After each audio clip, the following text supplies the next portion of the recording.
Okay, so here we are. I'm going to be using a wall here for support, so hopefully you'll be able to kind of see and hear what I'm doing as I'm describing it.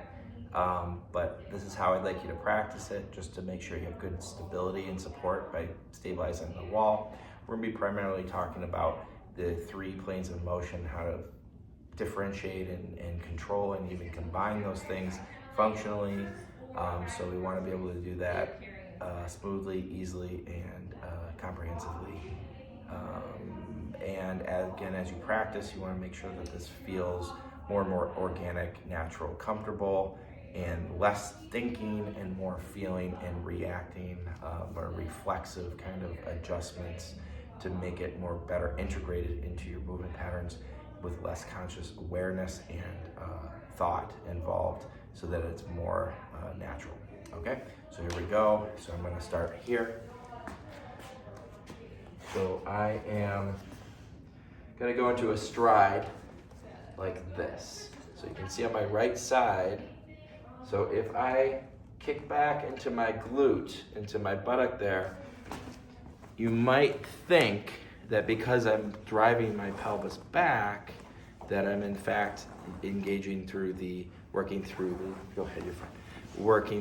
the sagittal plane, but in actuality, I'm using my transverse rotator muscles in order to more pivot into that position.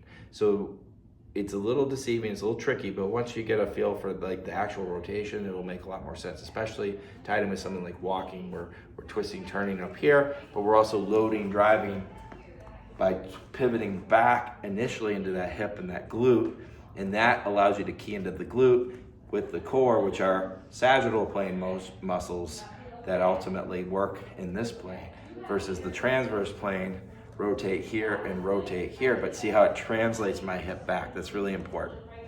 Okay, so I'm coming back to the wall. Maybe I can orient this a little bit better. There we go. Oh, maybe not. Go. All right, so we're kind of here now. So I'm gonna kind of, my right foot was forward, so I'm here. So again, I'm rotating to get back into my glute, grounding from my chest is over my foot, anchoring. Now that I can connect here, I wanna feel the engagement, that I can connect to my heel. Really important to be able to connect there. So I can swivel in and out like this as I push back and drag down. And then I can adjust my pelvis here. Now in this position, I can, basically if I put my hand here, I can kind of tip my pelvis forward to pull it back.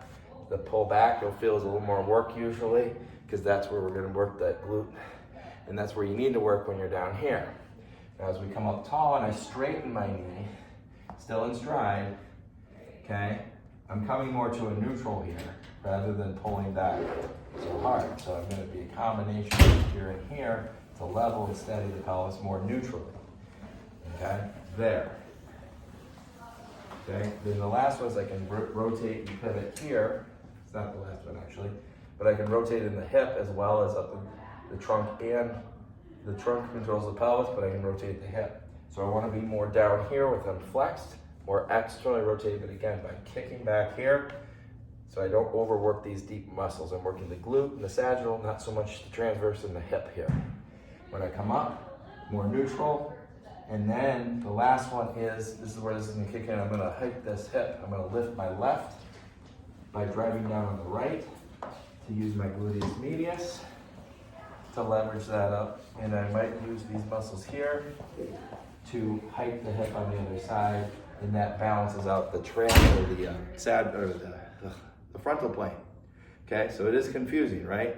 But as you practice, you'll be able to feel, and then you don't have to think or even explain, talk about, but just know what should be working in what order, so you can feel when you're walking. I've got to swivel back, rotate back, leverage through my sagittal plane muscles, the bigger, stronger ones.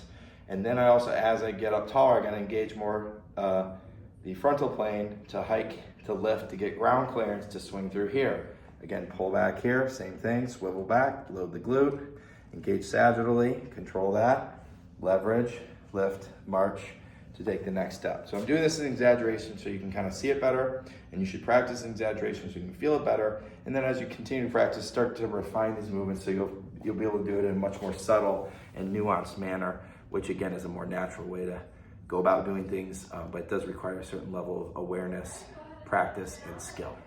Okay, so that should at least get you started for some of the at least the lower and mid body components, and then we can talk about the upper body as it stacks on top of that in another video.